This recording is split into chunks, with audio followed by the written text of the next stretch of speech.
السلام علیکم ورحمۃ اللہ وبرکاتہ۔ انسان سکون کے لیے کوشش کرتا ہے اور سکون کو برباد کرنے کے لیے، بلکہ ایسا سمجھو سکون کے لیے موت ہے ایک چیز جو کہ بغض و کینہ کہلاتا ہے۔ بہت ساری چیزیں ہیں جس سے دل کا سکون برباد ہوتا ہے، تو اس میں ایک بغض و کینہ بھی ہے۔ دیکھیں اللہ تبارک و تعالی نے ارشاد فرمایا ہے، یوم لا ينفع مال ولا بنون الا من اتى الله بقلب سلیم۔ جس دن یعنی قیامت کے دن نہ کوئی مال نفع دے گا اور نہ ہی اولاد، مگر وہی شخص نفع مند ہوگا جو اللہ کی بارگاہ میں سلامتی والے دل کے ساتھ حاضر ہوا۔ قلب سلیم یعنی بے عیب دل۔ تو دل کی بیماریوں کے ساتھ اگر انسان اللہ کی بارگاہ میں حاضر ہوگا تو شرمسار ہوگا، اور دل کی بیماریوں میں سے یہ بغض و کینہ بھی ہے۔ تو ہمیں اپنے دلوں کو اس سے صاف رکھنا، اس کی اشد ضرورت ہے۔ بغض کراہت اور ناپسندیدگی کے معنی میں آتا ہے۔ بغض کے اصل معنی نفس کا کسی چیز سے دور ہٹنا، ناپسندیدگی کی وجہ سے اس چیز سے دور بھاگنا، اس کو بغض کہتے ہیں۔ کینہ کا مطلب دشمنی کو دل میں چھپا کر رکھنا ہے۔ پوشیدہ دشمن ظاہری دشمن سے زیادہ خطرناک ہوتا ہے۔ کسی کے خلاف دل میں انتقامی جذبہ رکھنا، جبکہ وہ شخص قصوروار بھی نہ ہو، تو اس طرح کا جذبہ اس شخص کے لیے دل میں رکھنا ایک طرح سے منافقت ہے، اور یہی بیماری بغض اور کینہ کہلاتی ہے۔ بغض دل میں چھپا ایسا ناسور ہے جس کے شر سے اہل دنیا کلی طور پر محفوظ نہیں ہے۔ بغض کا بیج اس وقت نفس میں پروان چڑھتا ہے جب حالت غصہ کے اظہار کی طاقت نہ ہو۔ آپ غصہ کی اظہار نہیں کر سکتے اور دل میں کینہ اور بغض پال لیتے ہو، دل میں بدلہ لینے یا برا چاہنے کی خواہش جنم لے لیتے ہو۔ تو عام حالات میں تو یہ بغض و کینہ کا مرض واضح طور پر ظاہر نہیں ہوتا، لیکن جیسے ہی آپ جس کے بارے میں اپنے دل میں بغض رکھ رہے ہو، جیسے ہی اللہ تعالیٰ اس کو نعمتوں سے نوازے، اس کو خوشیاں دے دے، تو کینہ پرور انسان ایسی حالت میں اس کی ذہنی اور قلبی دلی کیفیت شدید منفی اور انتقامی ہو جاتی ہے۔ یہ بغض رکھنے والا شخص پھر چاہتا ہے کہ اس شخص سے یہ نعمت چھن جائے، برباد ہو جائے۔ تو عام طور پر کینہ ان لوگوں میں زیادہ ہوتا ہے جو کسی کمزوری کی وجہ سے بدلہ لینے کی طاقت نہ رکھتے ہوں، اس لیے دل ہی دل میں بغض کو فروغ دیتے رہتے ہیں۔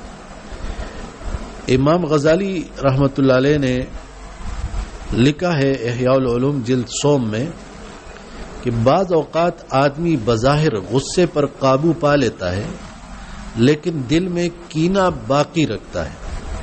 کینہ غصے سے بدتر ہے، کیونکہ دل میں کینہ رہنے سے ہمیشہ کے لیے برا سمجھنے کی بنیاد پڑتی ہے۔ اگر آپ نے اسی وقت غصہ کر لیا مثال، تو آپ کے دل میں جو تھا وہ آپ نے اس کا اظہار کر دیا، لیکن آپ نے غصہ نہیں کیا اور دل کے اندر آپ نے کینہ رکھ دیا، تو اب یہ ایسا ہے کہ اس شخص کو آپ نے ہمیشہ کے لیے برا سمجھ لیا، اب وہ آپ کے دل میں ہمیشہ کے لیے بیٹھ گیا کہ برا شخص ہے وہ۔ تو کس قدر خطرناک چیز ہے۔ اس لیے اللہ تبارک و تعالی نے دشمنی کے بعد بغض کا ذکر کیا، سورہ مائدہ آیت نمبر 91 میں ہے انما یرید الشیطان ان یوقع بینکم العداوۃ والبغضاء فی الخمر والمیسر ویصدکم عن ذکر اللہ وعن الصلاۃ فہل انتم منتہون. شیطان تو یہی چاہتا ہے کہ شراب اور جوئے کے ذریعے تمہارے درمیان دشمنی اور کینہ ڈلوا دے اور تمہیں اللہ کے ذکر سے اور نماز سے روک دے. کیا تم باز نہ آؤ گے؟ یعنی ان برے اعمال سے باز نہیں آؤ گے. انس رضی اللہ عنہ سے روایت ہے رسول اللہ صلی اللہ علیہ وسلم نے فرمایا ایک دوسرے سے بغض نہ رکھو. صحیح مسلم کے اندر یہ حدیث ہے. اور ترمذی کے اندر کہا گیا ہے کہ نبی صلی اللہ علیہ وسلم کی حدیث بیان کی گئی ہے کہ آپس میں پھوٹ اور بغض اور عداوت کی برائی سے اجتناب کرو. یہ دین کو مونڈنے والی ہے. اور آپس کی پھوٹ کی برائی اس سے مراد کیا ہے؟ آپس کی عداوت اور بغض و حسد، اس سے بچو. اللہ تعالیٰ نے انسان کو اشرف المخلوقات بنایا، فضیلت دی، لیکن انسان اس فضیلت پر، اس منصب پر اس وقت فائز رہ سکتا ہے جب خود کو بغض اور دیگر نفسانی بیماریوں سے محفوظ رکھے، کیونکہ بغض اور کینہ انسانی شخصیت کو تباہ کر دیتے ہیں. بغض اور کینہ کی روش اختیار کرنے سے انسان ذہنی اور جسمانی مسائل سے دوچار ہو جاتا ہے. کینہ پرور انسان ہر وقت بے چینی اور اضطراب میں مبتلا رہتا ہے. نتیجتاً وہ بے شمار ذہنی اور جسمانی بیماریوں کا شکار ہو جاتا ہے اور نعمت الہی کی ناشکری کا مرتکب بنتا ہے. بغض و کینہ کو دل میں منفی اور انتقامی خیالات لانے کا یہ بہت بڑا سبب ہے کہ بغض و کینہ جو شخص رکھتا ہے اس دل کو منفی اور انتقامی خیالات لپیٹ لیتی ہے بغض و کینہ کی وجہ سے، اور اس کے نتیجے میں کرب اور اضطراب، پریشانی کے احساسات پروان چڑھنے لگتے ہیں اور پھر انسان کا بلڈ پریشر وہ بڑھتا ہے اور دل کی بیماریوں میں انسان مبتلا ہوتا ہے. تو بغض اور کینہ کی حالت کی وجہ سے انسان کو غصے کا مسئلہ ہوتا ہے، حسد کا، افسردگی، ذہنی دباؤ بڑھتا ہے اس کا، اور انسان مجموعی طور پر خوشی اور اطمینان سے دور ہوتا چلا جاتا ہے. بغض و کینہ کی وجہ سے انسانی سوچ ہمیشہ منفی خیالات کی طرف مائل رہتی ہے، جس کے عملی اثرات یہ ہوتے ہیں کہ انسان کو زندگی کے کئی معاملات میں فیصلہ سازی کے فقدان کا سامنا کرنا پڑتا ہے. جب آپ فیصلہ ہی نہیں کر پاتے ہو، آپ کو قوت فیصلہ کی نعمت سے محروم کر دیا جاتا ہے، تو پھر نتیجہ یہ نکلتا ہے کہ ایسا شخص ہمیشہ ناکامی سے ہمکنار رہتا ہے. تو بغض و کینہ دل میں ایک چھپی ہوئی بیماری ہے. کینہ پرور انسان بظاہر بڑا خوش آمدی اور ملنسار ہو کے آپ سے ملتا ہے، لیکن باطنی طور پر درجہ بدرجہ منافقت کی طرف بڑھتا جاتا ہے.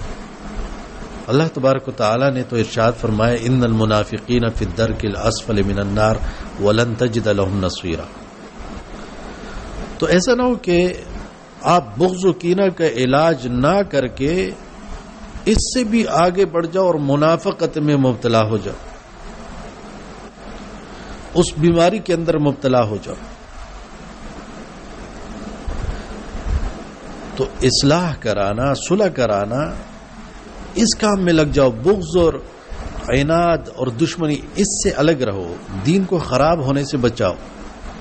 دوسروں کی اصلاح کرانا، دوسروں کی صلح کرانا جس طرح ایک بہت ہی عظیم عمل ہے، تو اپنے آپ کی صلح کرانا کسی سے، یہ تو اس سے بھی بڑھ کر عظیم عمل ہے، کیونکہ وہ آپ کے سب سے پہلے آپ کے دل پہ متوجہ ہونے والا عمل ہے. تو یہ بہت ضروری ہے کہ آپ اپنے دل کو پاک صاف رکھو، اس کے اندر بغض اور کینہ کے ذریعے اسے اللہ تعالی سے غافل نہ کر دو. اگر آپ بغض و کینہ میں ہی آپ کا دل مصروف ہے تو اچھے کاموں میں کہاں مصروف ہوگا؟ اچھے کاموں کی طرف کہاں توجہ آپ کی جائے گی؟ ہاں البتہ یہ ہے اگر واقعی کسی جگہ بغض کی ضرورت ہے تو وہاں بغض کیا جا سکتا ہے، لیکن وہ آپ کی صرف نفسانی خواہشات اور جذبات کی وجہ سے نہیں ہو، بلکہ صرف اللہ کی خاطر ہو وہ بغض. یعنی ایک انسان ہے جو حدود اللہ کی پیروی نہیں کرتا، احکام الہی کی نافرمانی کا مرتکب ہو، تو ایسے انسان کے لیے نفرت اور بغض کے جذبات کا دل میں آنا وہ جائز ہے.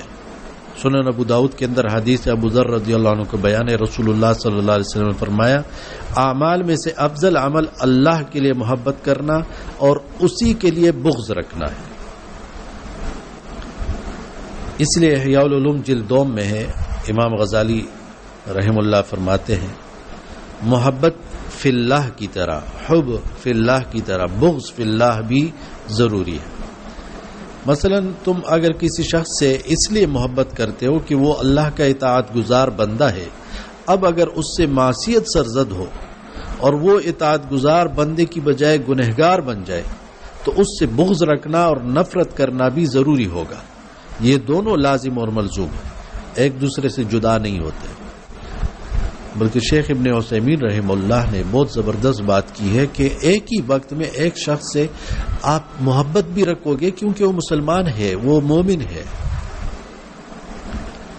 وہ آپ ان سے انسانی تعلق رکھو گے، لیکن ان کے گناہوں سے بغض اور نفرت وہ گناہوں کی وہ بھی رکھو گے.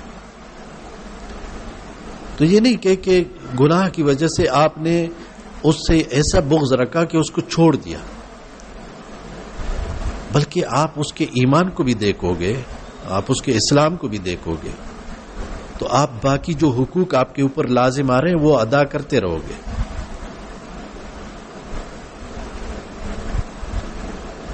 تو بغض و کینہ اس کی جو شدت ہے اس سے نفرتیں پیدا ہوتی ہے اور انتقامی سوچ.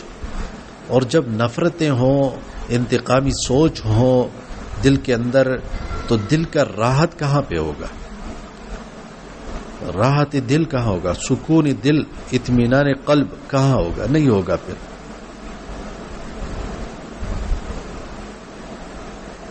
تو کینہ جو ہے نا بہت خطرناک چیز ہے. کینہ پرور انسان ہمیشہ انتقام کے لیے موقع کی تلاش میں رہتا ہے.